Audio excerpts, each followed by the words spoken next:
Bħalissa jitqasmu ma' 6,500 applikazzjoni lill-bdiewa bħala parti mill-kampanja ta' kull sena b'rabta għajnuna finanzjarja li tammonta għal 8 miljun euro minn fondi Ewropej.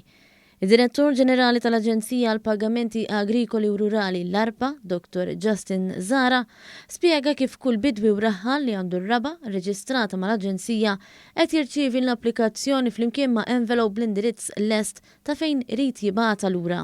U jkollhom ukoll formola li tkun pre-filled, ġifieri tkun mimlija bid-dettalji tagħhom tar-raba li għandhom reġistrat magħna u allura tal-iskemi kollha u l-għajnuniet kollha li jistgħu jkunu eligibbli għalihom. Kull ma jkunu jagħmlu huwa li jiffirmaw fejn ikun hemm indikat bl-X u jibgħatuh lura bil-posta. Il-Ministru għall-Bidja Anton Refalo qal li dan l-eżerċizzju qed jgħaddi tarif u jissimplifika ħajjet il-bdiewa u r-raħħala biex bekk japplikaw għal benefiċċji li jistgħu igawdu minnhom. Dawn l-applikazzjonijiet aħna qegħdin naraw li l-ewwel nett nagħtu għajnuna diretta lill-bdiewa.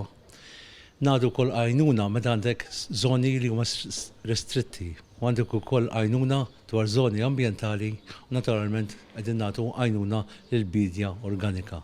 Is-Segretarju Parlamentari għall-Fondi Ewropej Stefan Zrinzo-Azzopardi innota x-xogħol li qed tagħmel l-ARPA biex tiffaċilita l-proċess tal-applikazzjonijiet. Bekk inkun qegħdin nagħmlu l-fondi tal-Unjoni Ewropea aktar aċċessibbli ħajkollu aktar nies li jibbenefikaw u minn hawnhekk inħeġġeġ il dawk kollha li qegħdin jirċievu din il-formola biex jibbatuhom fl-iktar żmien qasir possibbli ħalli wieħed ikun jista' jibbenefika minn dan l-investiment tant pożittiv fuq dan is-settur.